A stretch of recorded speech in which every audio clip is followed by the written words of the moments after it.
Yeah. You can sit right here on the rocks. You want to sit on the rocks? Okay. Good evening. Beat you to it. Good evening. This is going to be a fun conversation. I'm looking forward to it. We're eventually going to get to the Jerusalem Council in Acts 15, but we're going to get through part of chapter 14. In order to get there, we want to give a brief conversation about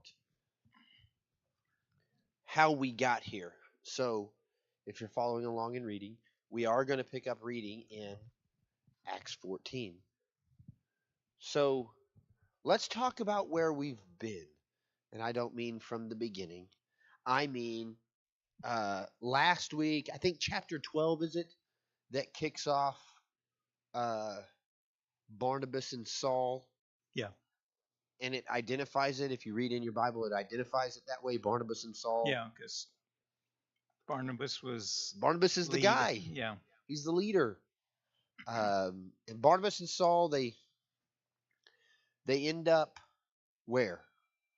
In Antioch, Antioch in Syria. Syria. And this is going to end up being the central hub of the church at large. It's not the New Jerusalem, but it's places where a lot of the new converts have gathered. Yeah. That a lot of them from the area. Yeah. And a lot of the persecuted converts right from the Jerusalem area are going to end up up there as well. They have these leaders who are praying and leading and teaching, and the Holy Spirit says, separate out for me Barnabas and Saul, right? Yeah. So they're anointed and they're released to go and serve. So they leave and they're heading west. Yeah. Go west, young man. We discussed that. It seemed weird that they would be going west, but their first western, like to get to Asia or Rome, you got to go. You have to go to a port city first, and then you have to catch. And since none of these guys were sailors, so you got to ride a boat. You got to ride a boat that's going there. And where's going to be the first stop? Everything going west from anywhere is going to make a stop where first? The island nation of Cyprus. It's going to stop in Cyprus. They're going to be in Salamis, and they're going to preach the word. Yeah. They're going to end up all the way through and end up on the west side of Cyprus in Paphos. Paphos, yes. They're going to run into an interesting character there. Do you remember him? Sergius Paulus? Sergius Paulus. The proconsul. Yeah. He's going to very important man who's living there in Paphos. So he's in Paphos, but that's not his hometown. We're going to get to that in just a second. He lives somewhere else. But he's going to confess Jesus as Lord and believe. Right. And after this incident, Saul's going to change his name to Paul. And we discussed this, and I thought, how weird is that? Yeah. So Paul changes his name. The Holy Spirit doesn't change his name. God doesn't change his name. Paul changes his name. He changes his own name. Saul changes his name to Paul. And then, are they going to continue west No, unfortunately. Well, God's plan was different. We didn't realize that. We don't know what they went north. They went to Paulus's hometown. Yes, they do end up in Paulus's hometown of Antioch. But it's a different Antioch. Yeah. Because we've already been to one Antioch. We're not back in that. This is in Pisidia, which is in the area of, on the edge of the area of Galatia. Yeah, it's modern day Turkey, but yes. On the edge of Galatia. And Galatia's kind of unique, right? We talked about this too. Right. Antioch of Pisidia kind of sits on the edge of Galatia. Antioch, Pisidia, about 8,000 people. Yes. Party city. Built on 7 hills, so it's a little Rome. Right. Extreme Rome. Yes. Rome on steroids. As many good things about Rome as they can offer, they offer in this little town of 8,000. Right. Colosseum. But it is the massive city center for all of Galatia. Right. Why? What is Galatia filled with? a bunch of tiny towns Yes. that All wanted to be left alone. all wanted to be Don't left bother alone. us. That's why we moved to Galatia. Yeah, It's it's kind of a barren country. It's very hilly. It's yeah, isolation. isolation. That's what the folks that lived there wanted to be left alone. Yeah, we're gonna do our thing. Leave us alone. Right. In the Mishnah, what's going to end up being in the 2nd century AD, being canonized, this teaching of the law, this halakha, this oral tradition that's going to end up being Right. canonized. There are 7 entries from Galatia. All 7 of them come from what background? Which teacher background? Do you remember? It's the one about obedience. Okay. Shammai. Yes, it comes from Shammai's. So they're very Shammai out in the sticks in Galatia. They're very traditional. They're very, this is the way we are. They're very black and white. Like you're either in with us or you can go and do your own thing, but like we're not worried about you because you're not in with us. Right? We'll take care of our people. You could say that they had a my for and no more theology. You ever heard that before? My for and no more. My for and no more. Yeah. No, I haven't heard that. It's not ancient. It's current. Anyway, I won't get on my soapbox about that. Anyway, so this is where they are. They end up going north. They end up in Antioch of Pisidia because that's where proconsul Sergius Paulus actually is from. And they're Was he from there, or he lives there? He lived there. Was he assigned there from Rome? No idea, honestly. I know that was where he lived. Yeah. And maybe he was there because he was supposed to look over all of Galatia and kind of right. Well, that was almost be a Pontius Pilate for them. That was the eastern half of the Roman Empire at the time. But he wasn't a military leader. He was more of like a Secretary of State. He was more of a diplomat. Right. So maybe he was maybe that's how they were leading Galatia as opposed to having to have a big military presence like they did in Jerusalem. Well, they didn't have a lot of rabble rousers there. They were had these people that wanted to be left alone. Leave me alone. Left them alone. So they send we don't need military here. They send a devout in charge person who can proclaim the good news of Rome. Yeah. Yes, and build it. He built the city gate. He's credited. Sergius Paulus is identified in the ruins of Pisidian Antioch. This massive, beautiful city gate paid for and erected by Sergius Paulus. This guy. So they end up in synagogue. Right.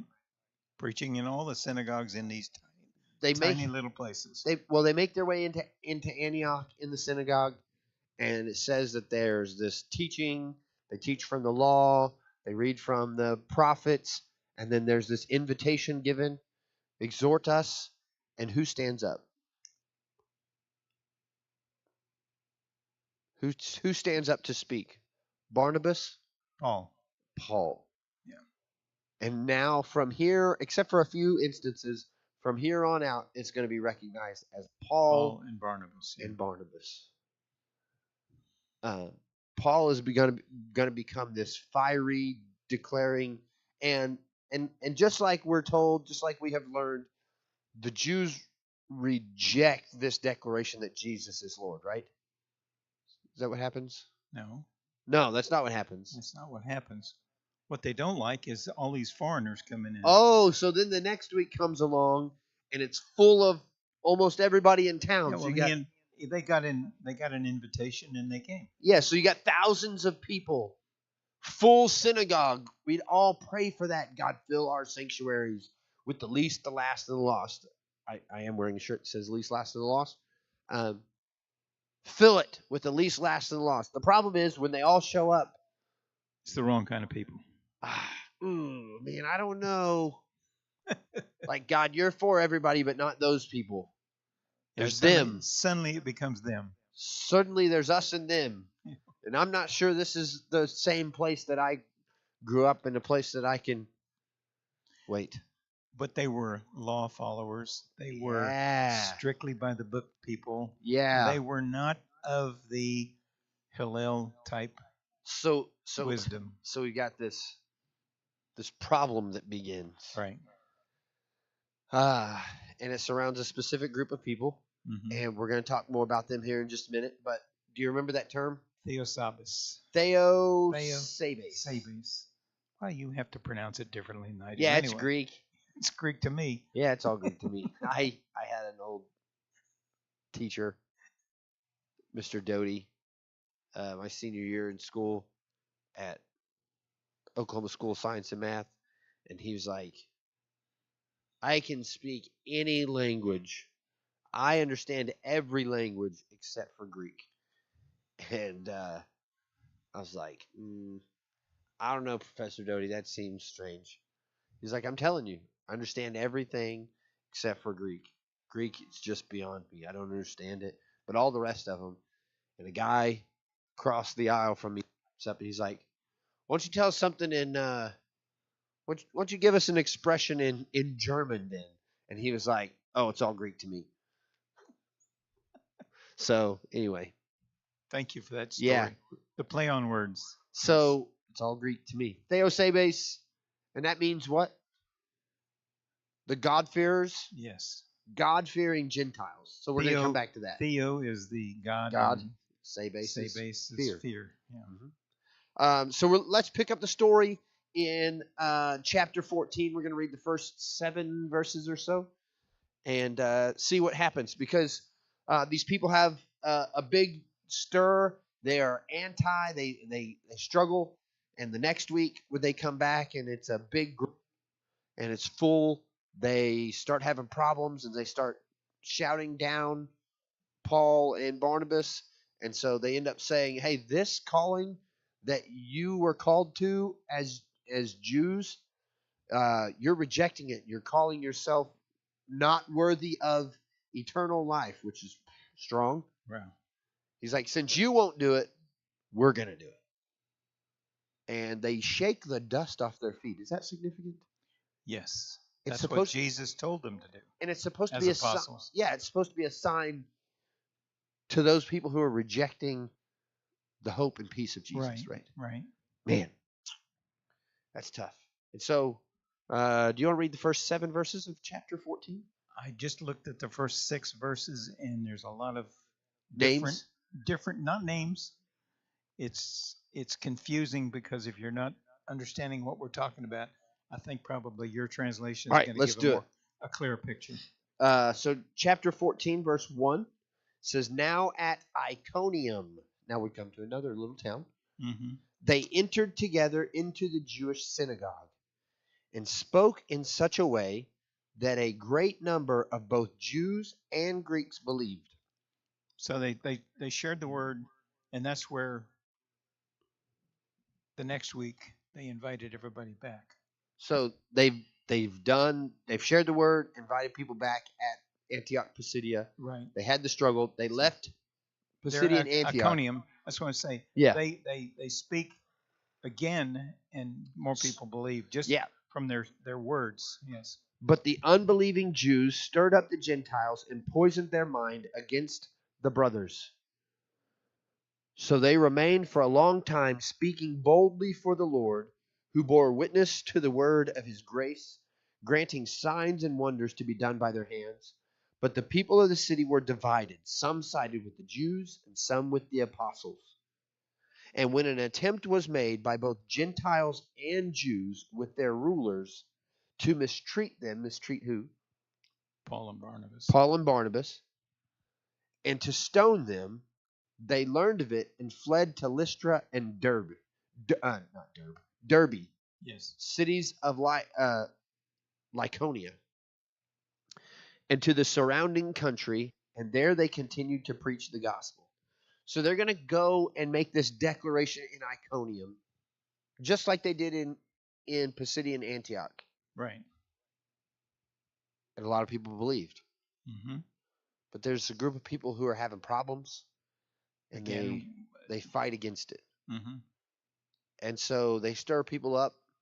And this is going to be kind of a reoccurring theme going to preach. People are going to believe. What are they preaching? Salvation. Salvation through what? Through Christ. Repentance in Christ, yeah. Yeah. Confess Jesus as Lord. So for the Jew, what's he calling them to? Return. To return to God through Jesus. Through Jesus, yeah. And Jesus alone. In Jesus alone. But the Gentiles. To the Gentiles, he was just saying, here's your salvation and eternal life if you do this, which is believe on Jesus or confess Jesus as Lord. Follow his teaching. Follow the word. No different than today. Yes, correct. So what's the problem? It's the we and them again. And we're going to have this reoccurring theme. By the end of chapter 14, I'm going to make sure that I'm not, I don't think it happened at the beginning of 15. Yeah. By the end of chapter 14, they will have made their way all the way back to Antioch in Syria again. And they stayed for a while. They've been here a while. Yeah. Now, we don't know whether it was months. It could have been a couple of years. Yeah. As we know. It could have been quite some time. Yeah. They make it to Iconium. They make it to Lystra. They make it to Derbe. They make their way back through. They go through Pisidia, Pamphylia. They go into Perga. They go to Italia. And they sail to Antioch. So they have all these stops along the way where they're declaring the gospel. And generally speaking, when they first begin teaching and preaching, good things, bad things. Usually good things at the start. Good things at the start. They're confessing. They're growing this group of believers. Right. And then what happens? They run afoul of the Jews who want to be following the law. Now this term, we talked a little bit about this last week. This term that's translated Jews, what does it mean? Is it strictly? No, it's in this case, it's believers who were not Jewish but had followed. No, this statement that they say, and the Jews. Some sided with the Jews and some with the apostles. Because like the apostles are Jewish. Yeah. So this term that is translated Jews in our people of Judea. Judeans, yes. Judeans. Those people that came from Judea, and moved there. Some wanted to be left alone, some didn't. Some of them are coming that way. What's going to end up happening is you're going to have this group of Judeans who specifically follow behind Paul. That's what you're going to end up with.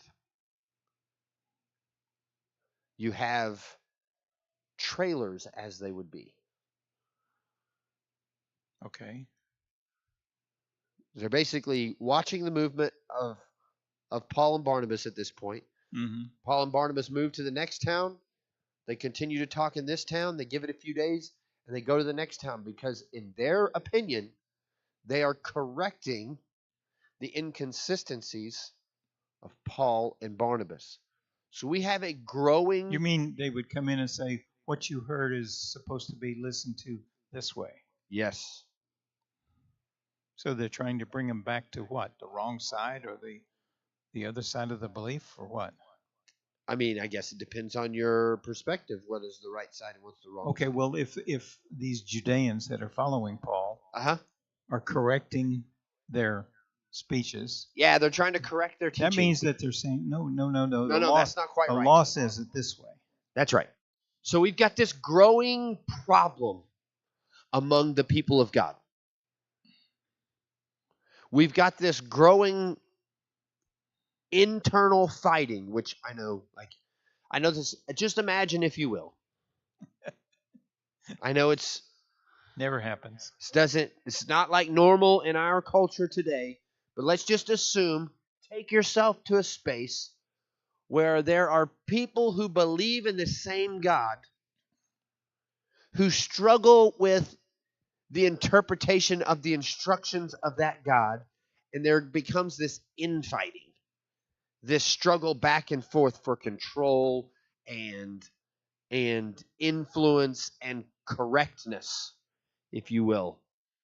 So now that you have now that you're starting for the first time in your life to have an idea and start to contemplate that might be an actual thing that happens, or I mean, it did happen. I know it doesn't happen in your world today or in our world today, maybe. But in this time, they're having this struggle because realistically, they're following the same God and the same law and the same teachings. Yes? Yes. We have this problem. It's a Gentile problem. The reason it is a Gentile problem, we've talked a little bit about this on a couple of different occasions, but pre-Jesus, synagogue became a thing because we have this diaspora, right? Right. This conquering of the people, and they get scattered all over the known world. Right. So they don't have access to the temple. Right. Or scriptures. Or a lot of scriptures. Or the writings, yeah. Just a few. And they are at a loss. How did we end up here? How did we find our way here? What was the answer? What was the consensus that they came up with? We weren't obedient to the law. So how do we, in exile, scattered all over, how do we remain faithful to God and pass down from generation to generation and understanding the law so this doesn't happen to us again? Okay. How do we do that? They got to have a synagogue. They got to have we got to create a space where we can all gather together. It's not the temple, right, but it's centered around the law, where we can be reminded of the law every Sabbath. Right. And so they built these places with baths for washing, with spaces for people to sit. The center point being a bema seat. Right. A closet where they stored the scrolls that they had. Right. And they would read every Sabbath from the Torah and from the prophets, right? From the law and the prophets. Yeah, whatever they had, even if they repeated it again and again and again. Yes. It was something from the law. It was something from the law. And now, by the time we get to the 1st century BC, which is still before Jesus, mm-hmm, every single synagogue in existence is going to have Torah for sure. Right.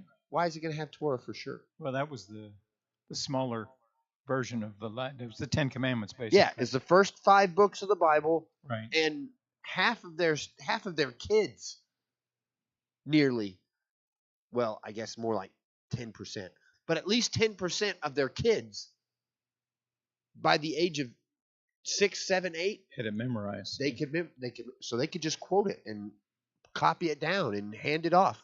Right. Right? So Torah was blatantly available. Right. All over the world it's being read.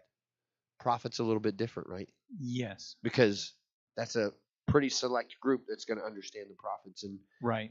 and all of those things. The writings were not as available. And it depends on how many Essenes you have nearby. Maybe they have, right? Like, they probably they've been pretty diligent. Yeah. So you have fewer of that. So every year they're going to get through Torah. Yes. And it's going to take them 3 years to get through the rest, and they're going to exchange scrolls back and forth between local places. Right. But their commitment is, we're not going to go through this again, and the only way we're not going to go through this again is if we know the law and follow the law. Right. You got to know the law and follow the law. So they've got synagogue. So, and it's all over the world. So then they're teaching and training every day, not just Sabbath day, but you could go into synagogue on any day and hear someone talking about and discussing and Right. going over the word. And when it's not Sabbath, anybody can come in. Right. So now you let me start to ask you get. this Go real ahead. quick. Yeah. Was there as much, like in Jerusalem, was there as much having a rabbi teaching the rabbis in waiting at the same time? Was it Yes. still, so this was still a practice Yes. of the Jewish community? It was they were teaching, a rabbi was taking Yes. his followers and teaching them, and they were living by the law exclusively, Yes. so that they would know it. So, So there was a continuation of the tradition of yes. the Jewish church. Yeah. And there would even be potential of like a rabbi having a Talmudim from the Galilee, Right. taking his Talmudim to Galatia Right. and spending years teaching and training people in Galatia. Okay. So in the Jerusalem area, so since you brought that up, in the Jerusalem area, in the nation of Israel, who's predominantly going to be in the synagogue? The rabbis and the Jews. the strict Jews. Yeah, strict Jews. Yeah. Torah observing people, right? Yes. They're going to own the whole law. If they're not born a Jew, they're going to be what? Outsiders. But if they're not born a Jew, but they're coming to synagogue all the time, are they going to be circumcised? Probably not, but maybe, we don't know. Most likely, in the nation of Israel, in the area of Israel, Yeah, most likely to they're be going considered to be Jewish. What would you say? Jewish. Once removed, you have to have the circumcision, right, so that you weren't looked upon as different or unclean. Yeah, and that process was the beginning of carrying the whole law. Right. And once you took on that proselyte vow and commitment, it's as if you were always a Jew. Yeah. Yeah. So in and around Jerusalem, that's just kind of how it was. There weren't very many Gentiles and outsiders, so they didn't really have that issue. Now, as it spreads, it's going to be different. Right. In Asia and in Galatia and on into Rome, even northern Africa, those synagogues are going to be a little more diverse. Well, out of necessity, and two, out of the fact that I'm not going to get circumcised. I mean, why would I do that? Because I was promised all I had to do was this. Yes. And so we have these two different leaders pre-Jesus, two different rabbinical tradition leaders. They agree on most things, but they have different interpretations and understandings. Right. Do you remember those two guys' names? One we've already said. It starts with a Oh, Shammai and Hillel. Yeah. Yes, Shammai and Hillel. Yes. These were actual priests. They're just rabbinical leaders. Okay, they had a movement named after them, basically. Yeah, they were really significant. Hillel's offspring, grandson, is going to be Gamaliel, right? Who is the most, even today, the most revered rabbi of the first century. Right. He's going to be a contemporary to Jesus, but going to be considered just a brilliant orator and understander of the law. They're going to have different ideas of what justification looks like. Justification, when we hear the word justification, we're talking about like exoneration. This idea of being declared righteous is what we're going to be considering. Okay. Well, could that also be interpreted as part of the promise, part of the whole acceptance of what God is telling you Yes. you're Yes. you're Yeah, we can definitely see it that way. you're completely inside the promise. And so the big problem that is these two schools of thought, and I'll say that the Shammai followers, the Shammai understanders, the Hillel understanders, and then I'll make another distinction, the Jesus movement.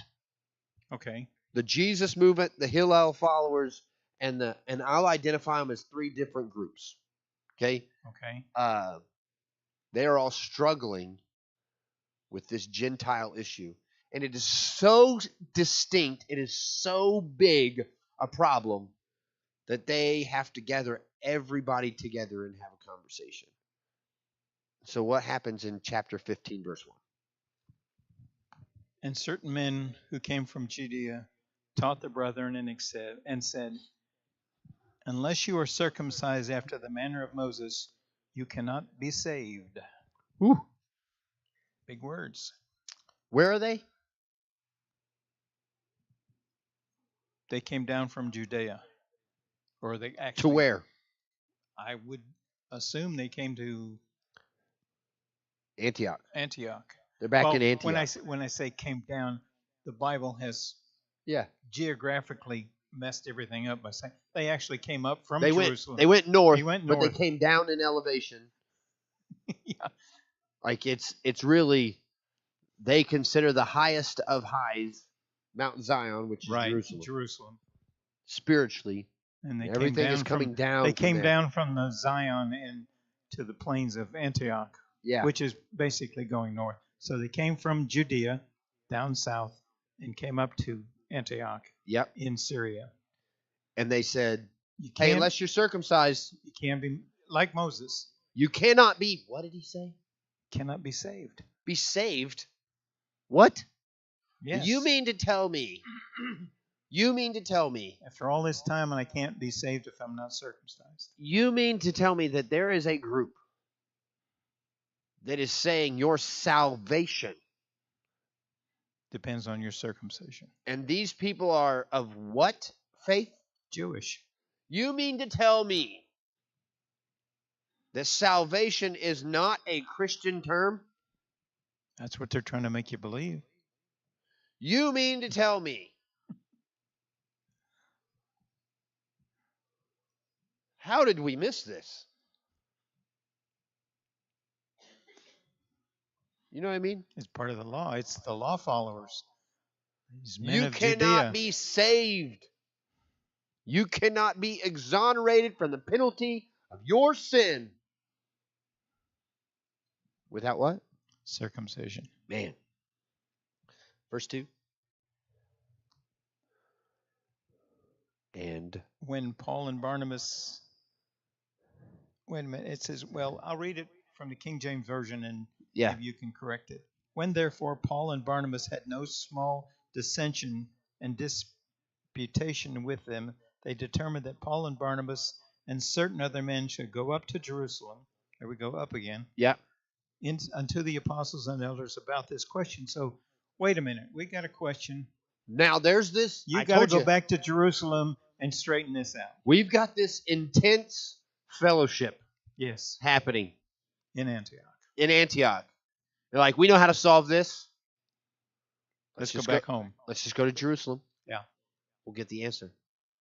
How's that sound? They're like, sounds good by me. So dissension and debate, that's what mine says. Like, it's a major rift. We've got a major rift happening. Right. Amongst the believers, followers of God. So they say, all right, let's go back to Jerusalem. Is this in any way related to the fact that in Peter's vision, the tablecloth? Maybe. Somebody's calling something unclean. Let's head south and see and go up to Jerusalem. Yeah. And I'll continue. And being brought on their way by the church, they passed through Phoenicia, and Samaria, declaring the conversion of the Gentiles. And they caused great joy among all the brethren. Brothers? Who are brothers? Didn't we have this The conversation last Jews? week? The Jews, yeah. The Jews. Verse 4. And when they had come to Jerusalem, they were received by the church and by the apostles and elders, and they declared all things that God had done with them. So they gave a report of their I love how they have journey. this dissension between Paul and Barnabas and their group of followers and these people who are going to end up being known as the circumcision party at different times, because they have to figure out a way to distinguish themselves. Like if you say the Jews and then we're Jews and then these other Jews, like how do you differentiate between them? That's going to be the way that they differentiate. So these other people who are showing up, from these Judeans who show up, who say you've got to take on the circumcision of Moses, there's this dispute among them, and it's about the Gentiles and what they have to do.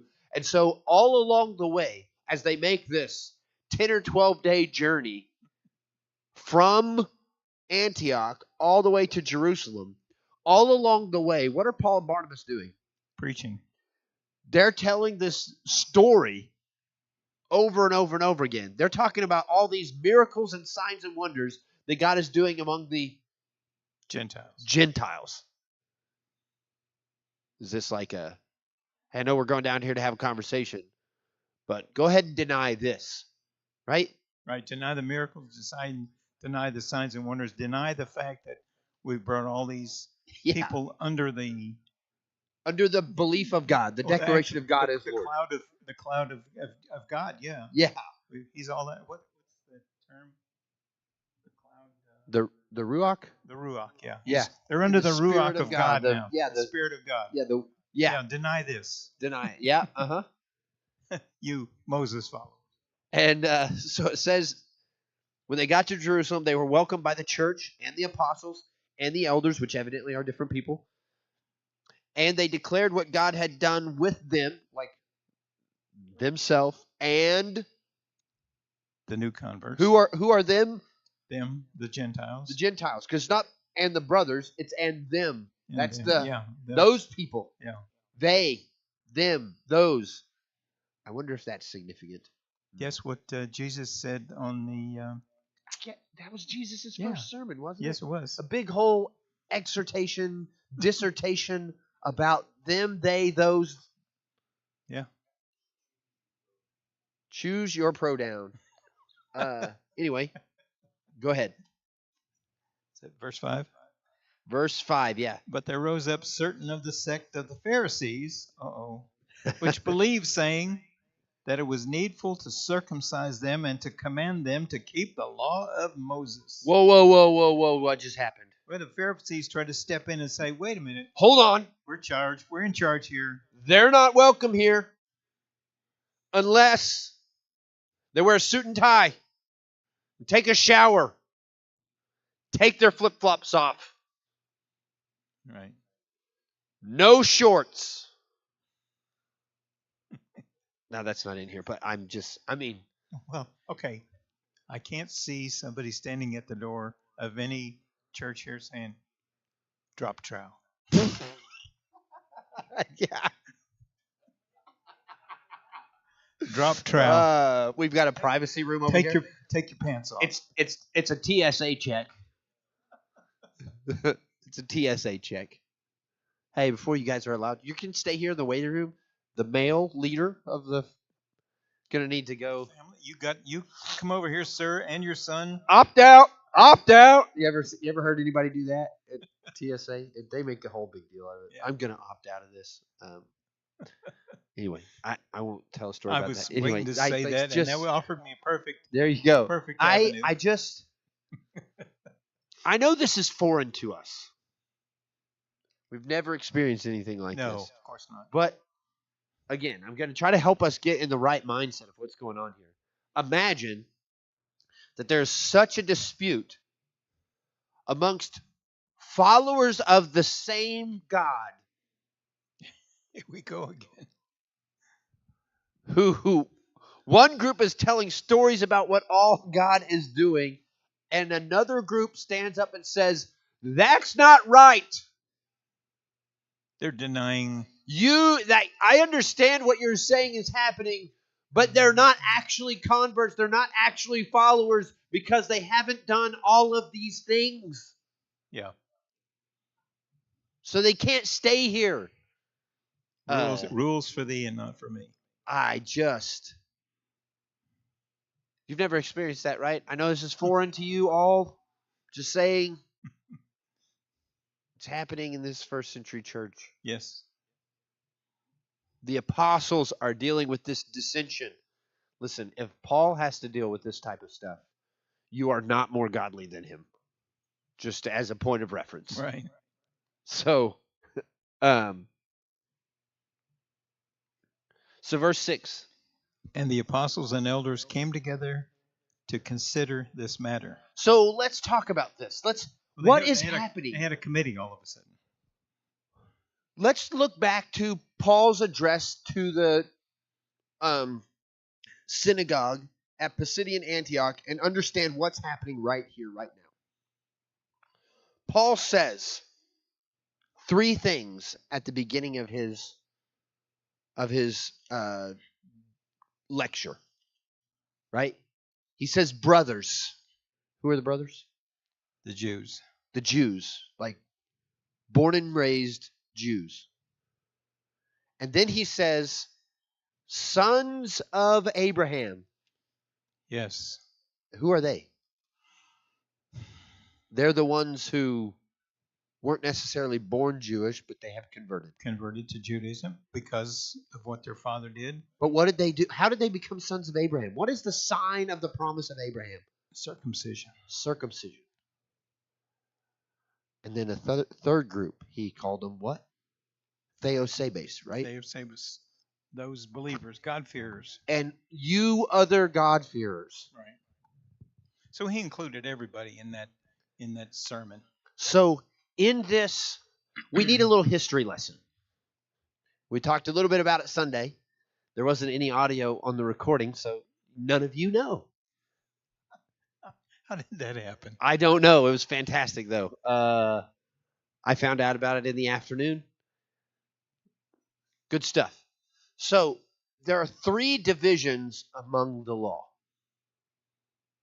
In the modern day understanding and teaching, in Bible school, Bible college, Bible theology, we teach 3 divisions of the law. We use the divisions of moral law, right, ceremonial law, right, and civil law. That's right. what we say. It's how we reference them. Now, I know this is going to be a shocking revelation to you, but that is not the divisions that like Second Temple Judaism would have had. Really? Yeah, I know. That's just mind-blowing that they addressed the law and understood the law differently. We know this. We got a lot more understanding of this, and it has been proven over archaeological studies that have followed the discovery of the Dead Sea Scrolls. Okay? Okay. So the divisions of the law for the Second Temple Judaism. The first was cultic law. Right. What is cultic law? Well, it's not a cult. Oh, so it's not like in a shadow with like liturgical response. Right. I mean, it does involve liturgy. Secret handshakes. There's no secret handshake. There's no like secret order and symbol and none of that. No. It's just following the law. So cultic law, in order for it to be cultic law, what has to be present? There's one thing that it has to involve. Enlighten us. The temple. Okay. Cultic law, when we hear cultic law, we need to understand requires the temple. So this is the sacrifice of sin offering, grain offerings, the function of the priest. Right. This is who can come in, who can't come in. These are rites of atonement. All of these things are cultic law. What is acceptable as a sacrifice? What is unacceptable as a sacrifice? Here is a great question. Are we required to participate in the sin offerings that happen twice a day. No. The 9 a.m. and 3 p.m. sin offerings. Are we still bound by that? No. I would argue the answer is yes. Bound that is by still a requirement of the law. So it's going to be semantical. Don't get lost on me. I would say yes, we are, but Jesus paid the price to fulfill that law. Jesus is our sin offering. Jesus is our sin offering once and for all, the book of Hebrews would say. Right. He met the requirements of all of that cultic law. So are we still under that requirement? Yes. But Jesus is the meeting of all of that requirement. So we don't have to run to a temple. We don't have to go offer a sin offering over and over and over again. The blood of Jesus covered all of that and made it done. It's telestai, yes. It's complete. Telestai, it's done. It is complete. All right? So we are still under that requirement. Well, but are we under that offering that has been made? So the offering has been made. Exactly. So we're living under that. We're living under that rule at the point as we've accepted. Yes. And his sacrifice is enough. Covered everything. So then do we go on sinning so that blood that was shed can be so much more gracious in its offering? If we go on sinning, we're still forgiven. But it says by no means. We don't sin more so that grace abounds more. No. We follow in obedience. So we have cultic law. Okay. Which in our theology, Jesus died on the cross, so he met and fulfilled all of that. Okay. Then we have in there is ethical law. So for them, ethical law is just, it's true and it's right with or without God. So this would be like the sanctity of life. Okay. The 10 Commandments are going to fall underneath ethical law. It's right and true for all people. Don't kill someone. Right. It's true, and we should operate underneath that. And realistically, people who have confessed Jesus as Lord and people who have not, it's still true for all of us. Yes. It's ethical. It's ethical. Yeah. So the question is, what about the Sabbath? Where does it fall? Remember the Sabbath, keep it holy. Obedience. It's one of the 10, right? Right. Is it ethical law? Is it cultic law? What is it? So the argument that I would side with is that it's ethical because it predates this Sinai covenant. Okay. Yeah, I understand. Okay. Well, if it's in the Torah, it's in Torah, yeah. Then it's covered under the ethical part of. It's what we should do. Yes, it's how right. We should act. It's taking a break and recharging. It is good and right. Right. We should take time intentionally to pause, reflect, spend time with God, spend time with our family, and not work until we can't work anymore. Right. You know what I mean? Like, so honoring God and honoring family, it's just a right thing to do. It's an important thing to do. Take a break sometimes, pause, reflect, don't do work. It's a Sabbath. Right. And God ordained it in Genesis 1, not in Exodus, right? Right, where he said, it is very good. It is very good, yeah. He rested. But in Exodus, God leads this people who don't know him to this mountain, and he tells them, if you'll accept me, the ketubah, 10 Commandments, right? Right. If you'll accept me and follow my ways, I will make you a kingdom of priests. Kingdom of priests. Well, what does priesthood look like? We've accepted and he gave them what? When he gave them the 10 Commandments, he gave them the instructions for building A tabernacle. a tabernacle, which would end up becoming the temple. Right. So he gave them cultic law. Right. He also gave them ethical law, right? Okay. Because he gave them the 10 Commandments, those type of things, Okay. right? And he also gave them, on the backside of it, instructions of how to be priests Right. and what it looked like to be priests, Right. and told them when they mess up meeting the priestly requirements, Right. here's how they get back. Right. This is how they return to his word. It brings us to the third division of the law. How do you say it? You want me to say it?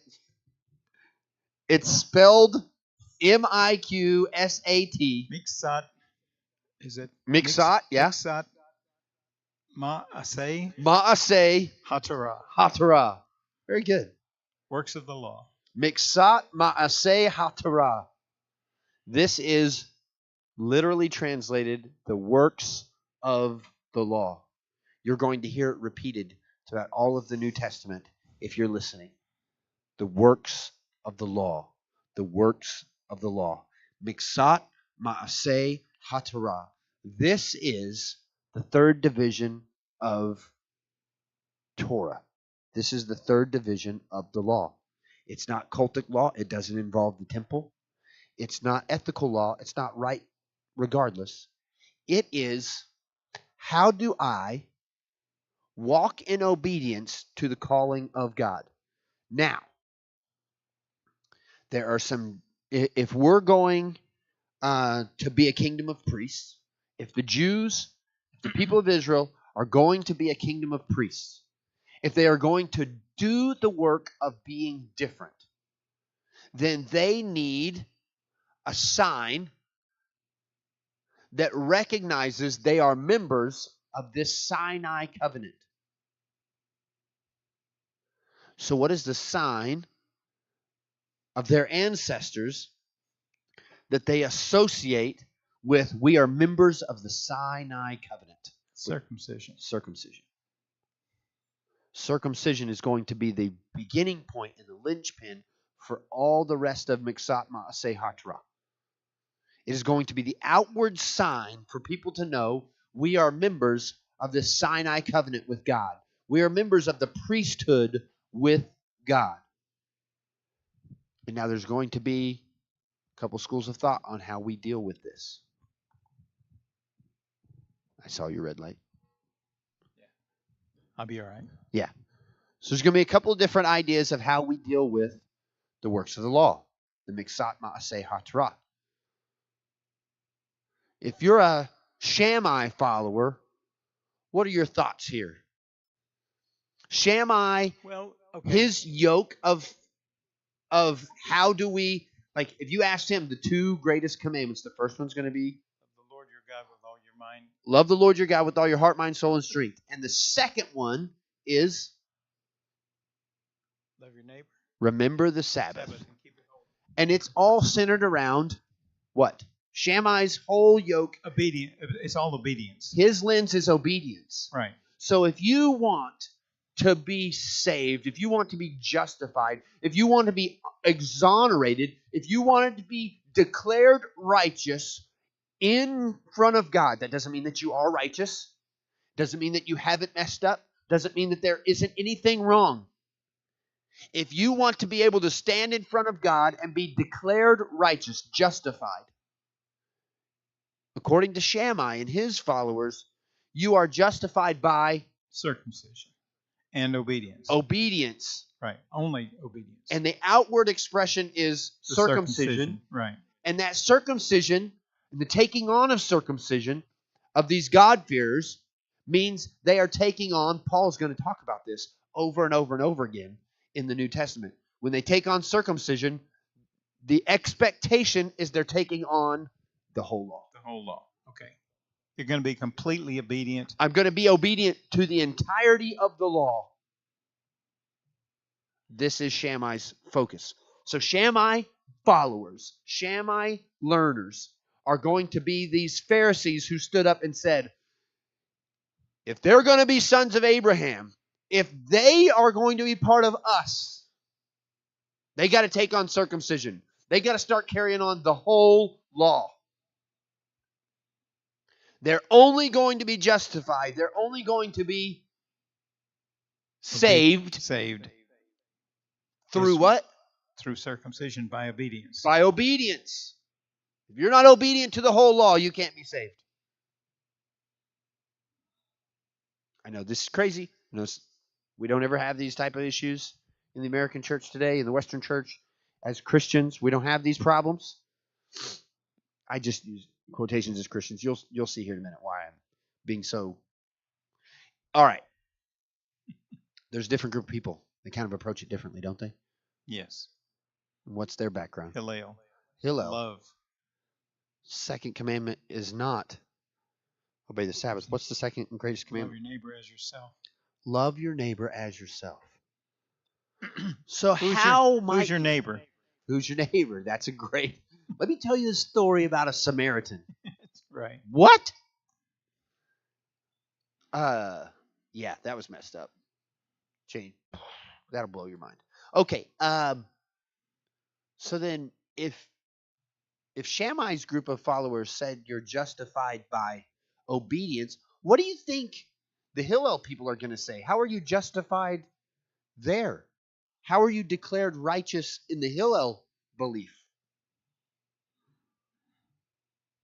Aren't you justified because of your confession to Jesus? So Hillel, and Jesus alone. So Hillel would be prior to Jesus, right? And let's go way back before Jesus. It was counted to them as righteousness. What was counted to this guy as righteousness? Way back in like Genesis 12. Abram believed God, and it was counted to him as righteousness. So this group of people is going to say that you are justified by faith. The Hillel Jews, I want to make that distinction. The Hillel Jewish followers are going to say you're justified, you're exonerated, you are declared righteous by God through faith. Just like Father Abraham was. Sound familiar?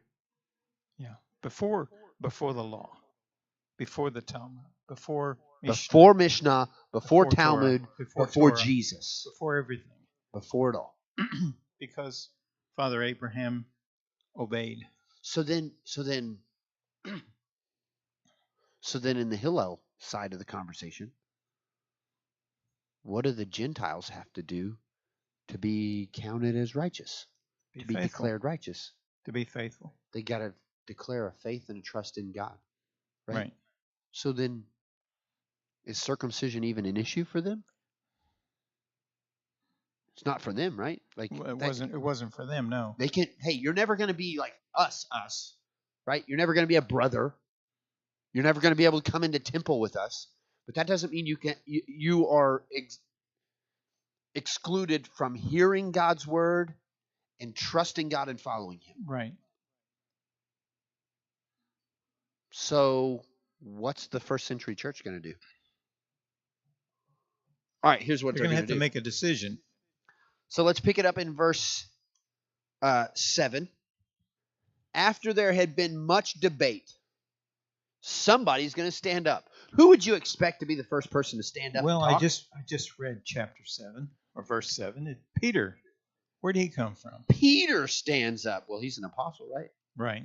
Been with Jesus. Like if everybody who's going to talk, you would expect, like the way that we understand it, the way that we've been taught, we would expect, well, Paul's there. Paul's going to stand up and talk, right?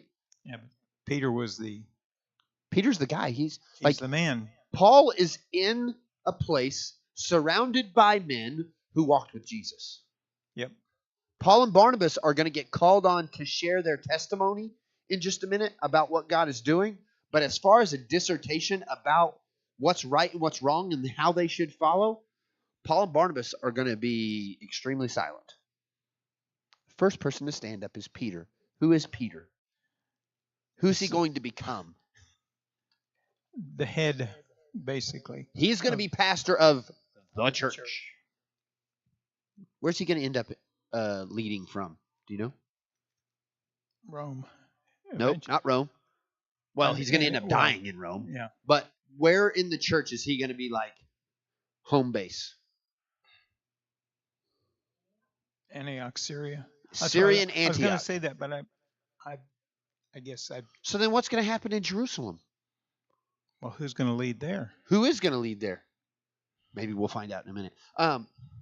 So Peter stands up and says to them, brothers, you know, in the early days, God made a choice among you that by my mouth, the Gentiles should hear the word of the gospel and believe. That seems like. And God, who knows the heart, bore witness between us and them, or bore witness to them by giving them the Holy Spirit, just as he did to us. Still got a them and us thing going on, don't we? Still, yeah. Okay. Well, okay, as he's saying them and us, he's saying them. Them, the Gentiles. Then the Gentiles. Us, the brothers. Who were at Pentecost. The Pentecost.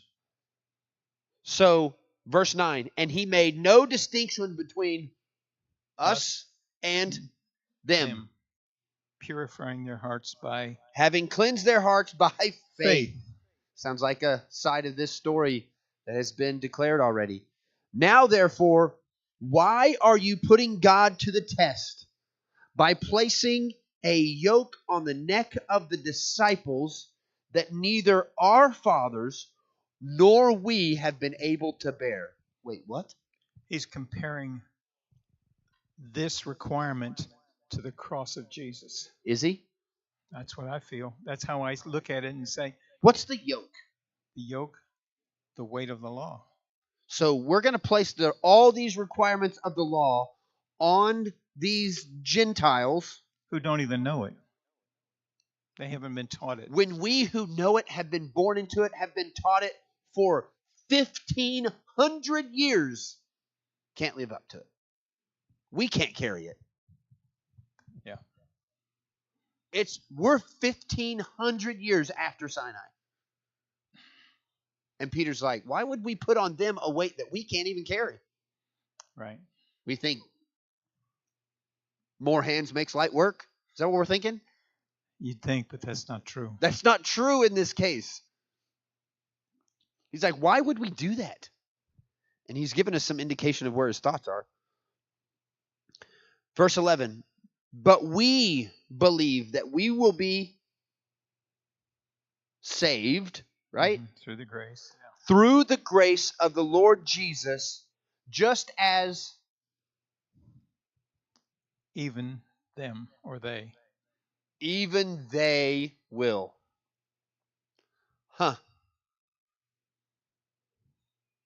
You mean to tell me Peter just said there's no distinction between Jews and Gentiles? Us and them? We believe that we are justified by Jesus and declaring a faith in Jesus just like them? That seems rough. What are we supposed to do with all this law stuff? Well, he just asked them, why are you going to make it as hard on them as it is on us? Because we can't do it. Not only can we not do it, we can't even agree on how to do it. Yeah. Hillel. Yeah. Shammai. But he definitely gave indications that they're on the Hillel side, right? Yes, through faith. Through faith, declaring Jesus as Lord. It says, and all the assembly fell silent, and they listened to Barnabas and Paul as they related what signs and wonders God had done through them among the Gentiles. After they finished speaking, another disciple stands up. Another guy, James. Pastor of the church of Jerusalem. Pastor of the church at Jerusalem. His church, going to be unique, isn't it? Yes. How unique is it going to be? It's going to be Jews. All Jews. All brothers and sons of Abraham exclusively. Right. almost no Gentiles at all. Right. So he has a unique Audience. audience, and he's got to be able to keep some semblance. He's like, we have fought for this for hundreds of years. We have dug into this, and Jesus has given us clarity of how to walk this out, how to live this out. He has fulfilled all of it so that it's possible for us to follow him. We can't just throw this whole thing away willy-nilly, can we? So James is going to speak up, and he's going to say something very unique that I think is important for us to hear. James replies. What's his first word after replied? What does yours say? At the end of verse 13. What's the end of verse 13 say? Men and brethren, hearken unto me. Men and brethren. Mine says, brothers, listen to me. Who's he talking to? Who are the brothers? He's talking to the Jews. Talking to Jews. He's like, hey, brothers. You're like me. Listen to me. Simeon has related how God first visited the Gentiles to take from them a people for his name. And with this, the words of the prophets agree, just as it is written, after this I will return, and I will rebuild the tent of David that has fallen. I will rebuild its ruins, and I will restore it, that the remnant of mankind may seek the Lord, and all the Gentiles who are called by my name, says the Lord, who makes these things known from of old. That's a quotation from the Old Testament, just as a point of clear reference. That is a remez that we will not be getting into today, but it is a remez. It is a reminder to tell them to go and look back. And just so that we're all on the same page, it comes from Amos, and Amos's image is the plumb line. And God's measurement. Make everything straight. Fix this thing, make it straight again, make it by my measurement, by God's measurement. And God's measurement says that the remnant of mankind may seek the Lord, and all the Gentiles who are called by my name, says the Lord, who makes these things known from of old. So God spoke about Gentiles being called by his name in the Old Testament? Yes. This is a crazy thing that's happening right now. James is not done. Therefore, my judgment is that we should not trouble those of the Gentiles who turn to God, but we should write to them. We should write to them. What are we going to write to them? Hey, don't worry about taking on circumcision. Don't take on the law. Stop teaching that in your synagogues if you're teaching that now. Don't tell them, hey, you're going to have to get a suit and tie. You're going to have to get this version of the Bible. You're going to... Maybe that's a little aggressive. Say what? Maybe a little aggressive for right now. But James says, hey, stop trying. Like Peter and James are trying to tell the whole leadership of this movement, stop trying to treat these outsiders like they're part of the Sinai covenant. They're not Sinai people. Are you a Sinai person? No. Am I a Sinai person? Definitely not. Definitely not. We are not members of the Sinai covenant. That's not ours to carry. Stop putting that weight on them that they can't carry.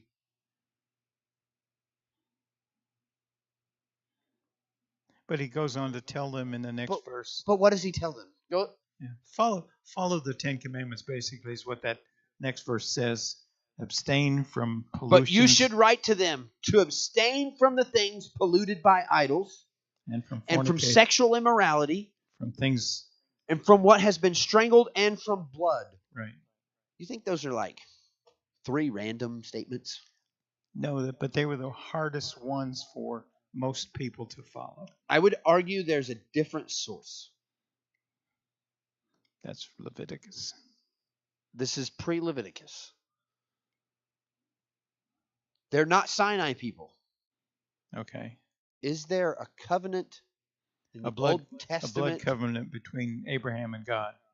is there a covenant that affects these people? Because they're not sons of Abraham.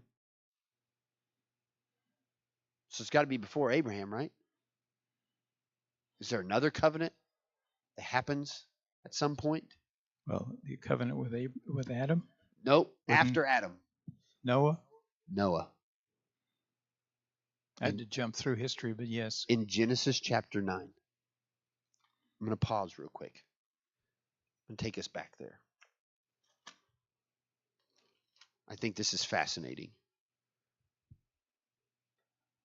We see James, the leader, that says, hey, stop trying to hold them to this covenant, the Sinai covenant. It's not their weight to carry. And God didn't say that that's what he wanted in the first place. He set us apart as a kingdom of priests. And he gave us this miksat ma'aseh hatorah. He said, this is how you're going to be my priesthood. But here's the thing. There's parts of that obedience to God will lead us into gladly doing. The cultic law is not necessary because Jesus fulfilled it. The ethical law is right and true. Should we kill people? No. Should we give to God and offer him our tithe and honor him with our tithe?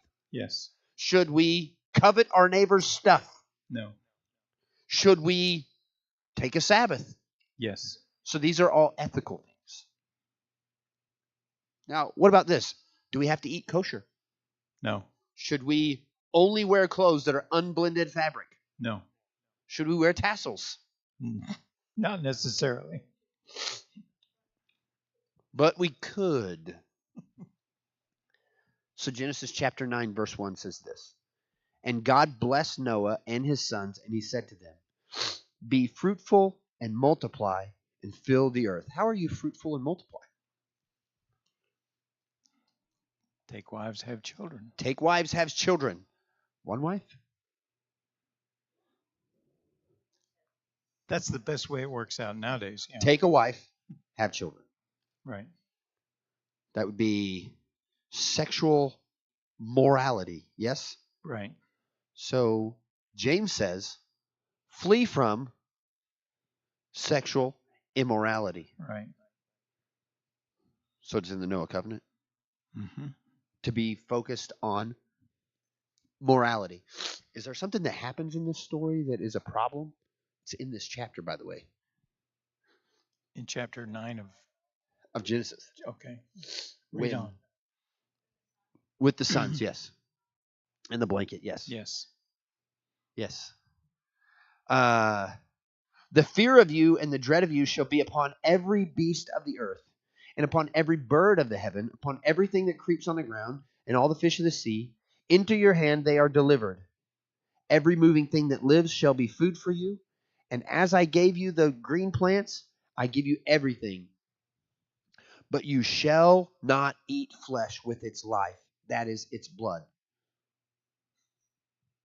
And for your lifeblood, I will require a reckoning. From every beast, I will require it, and from man. So don't strangle things. Don't eat it with the blood still in it. Right. This is about sanctity of life. Right. He says if you kill something or like strangle something or just kill something to kill it and not for a purpose, I'm going to have a reckoning on you. Right. Sounds like that's what he said. The sanctity of life. That would be the third. So these instructions he gave, the second one is immorality. The third one is the issue of blood and sanctity of life. Mm-hmm. But the first one is what? Worshipping idols. Worshipping idols. It seems as though in this, here we go. Verse 8. Then God said to Noah and to his sons with him, behold, I establish my covenant with you and your offspring after you, with everything that is with you, the birds, the livestock, every beast of the earth, as many as came out of the ark, it is for every beast of the earth. I will establish my covenant with you, that never again shall flesh be cut off for the flood, Never again shall there be a flood to destroy them. This is the sign of the covenant that I make between me and you, me and you, me and you, me and you, me and you, me and you, God alone. Right? And this is why they say don't be associated with idolatry and the worship of other gods. So that's where they get these three things from the Noah covenant. You may not be Sinai people, but we're all Noah people. We're all Noah people. Yes? Yes. All of us Noah people. That's where we are. That's who we are. And so Peter talks. He's the leader of the church at large. James talks because he's the leader of the very Jewish church. And they're going to end up making this declaration. James says, not only is this right, we should write a letter. And we're going to send it with Paul and Barnabas. And we're going to elect people among us to go with them to bear witness, to say that it's not just from them, it comes from all of us.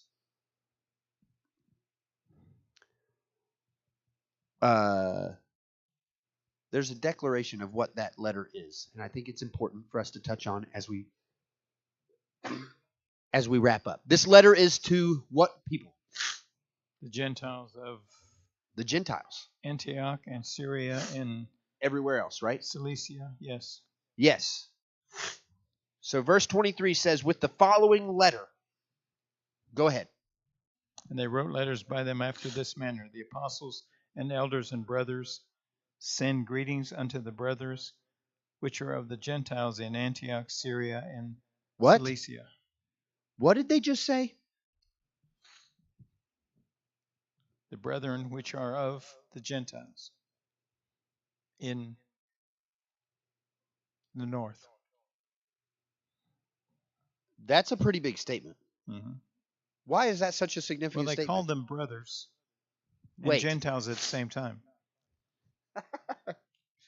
So now, they didn't make any distinction. The reason why I say that there's the Shammai people, there's the Hillel people, and now there's going to be the Jesus people, is every time the Jesus people, just like Jesus, they're going to side with Hillel and say that Hillel didn't go far enough. Because Hillel says, hey, you Gentiles, you're justified by faith just like we are. You're never going to be one of us, but you're going to be distant cousins, and God loves the cousins. Jesus is going to say, not only are you justified by faith, Gentiles, but you're adopted as sons and daughters now. And now we are kinsmen. We are brothers, all of us just the same in the eyes of God. Right. We are all the same. There's no distinction anymore. From God's perspective, they're saying, when it comes to justification, when it comes to becoming declared righteous in the presence of God, it is exactly the same. Right. It all happens through faith. And now we have this ministry of kinship. We're adopted as sons and daughters. I think John says that in his gospel in the first chapter. Whoever believed in him, he gave the ability, the power to become sons of God. And John is writing his gospel to Jews and Gentiles. Yeah. Vastly different happening going on here. So there's this letter sent, and they finally make their way out here in chapter 15. It's going to tell them all the same things, but it's going to be a powerful letter that we miss the power of, because it is the basis of the brothers from Jerusalem are calling out to our brothers, the Gentiles. Our brothers among the Gentiles. Not the Jews that live among the Gentiles who have confessed Jesus as Lord and now are adopted as brothers. Right. It's going to be powerful. It's super meaningful for us. And eventually, they're going to get to the edge of Antioch. They're going to get ready to go on their way. And Barnabas is going to say, we need to take along John Mark. And Paul's going to be like, not on my boat. Yeah. And there's going to be such a disagreement between Paul and Barnabas. They're going to split ways. And somebody's going to become very right place, right time, because he was sent from Jerusalem as an affirmer of this letter, and he's going to end up partner with Paul on the rest of his missionary journeys. And it's going to be Silas. Mm-hmm. And that's how chapter 15 ends. The very human position after this extraordinary discussion and outpouring of grace upon the church. The carriers of that grace are going to have a split among them. So we're going to have a little bit more discussion, but man, this is a powerful position for us to understand. Basically it took this meeting of were the Pharisees in agreement with this? The Pharisees were there. I would argue, I didn't even get into this. Well, that's what I just thought about that. The Pharisees were the ones that were. The Pharisees are still not going to agree. Well, they're going to still throw Shammai. They're still going to be in struggles, and you're going to see this struggle. But basically, Paul and Barnabas, Peter, James, they're going to function in the action of binding and loosing. That's what's going to happen through this. So there's going to be this sharp disagreement. They're going to have a bunch of discussion. They're going to have leaders who present an understanding. The people are going to affirm it. They're going to put together letters, and they're going to go declare this. And in that way, they are binding and loosing. So for them, in this case, binding would be saying, this is what the word says. This is how it constricts us. We need to operate this way. Even if you don't agree with it, this is the declaration of the apostles. So we're going to accept it and follow it. And we're going to declare it as truth until there's a consensus that sends us some other way. Okay. That would be binding. Loosing would say, this is a restriction that we have been operating under. God has not specifically lined this out. This is the way that we walk this out. And they're going to come into agreement. They're going to write it down and basically canonize it this way. And they're going to set this thing loose. They're going to loosen this bond, loosen this weight off of people. And now it's going to be loosed. And it's interesting because Jesus said to the disciples, I'm going to be with you. Whatever you bind on earth will be bound in heaven. Whatever you loose on earth is going to be loosed in heaven. This is that action. Okay. So, Cut it off. Yeah. So that's where we're at. You should come and join us in person. Yes. Exciting next week. Yeah. Even more. Thank you.